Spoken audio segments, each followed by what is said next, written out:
rahbari Fozilov Jahongir Xalq banki Xo'jaobod bank xizmatlari markazini boshlig'iman. Ko'pchiliklar taniysizlar, mustahkamlayman. Shu nimada prezidentimiz topshirig'iga asosan aholini ishsiz qatlamini ish bilan ta'minlash, ya'ni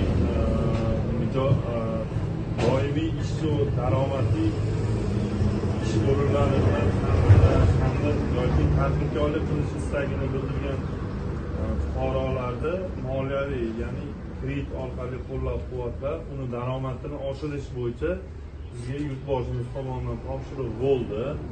O'zingga biriktirilgan mahallalarga borib, aholi bilan uchrashib, ishsiz fuqarolarni, ularni doimiy daromadli ish o'rinlariga ta'minlash, mijozlar bilan gaplashib, masalan, bizni doimiy nima qilayotgan mijozlarimiz bor yoki qaysidir davlat tashkilotlarida shu bo'sh ish o'rinlari bo'lsa, shularni doimiy ish o'rinlari bilan ta'minlash bo'yicha hamda yo'q, men tadbirkorlik qilmoqchiman degan fuqarolar bo'ladigan bo'lsa, ularni tadbirkorligi bo'yicha kredit, moliyaviy manba bo'yicha olish istagi bo'lsa, ular bilan dedi moliyaviy qo'llab-quvvatlash, ya'ni o'zingni kredit turlaring bo'yicha kreditlar berish bo'yicha yordam berasan degan topshiriq bo'lgan. Shu bo'yicha men sizlar bilan uchrashib turibman.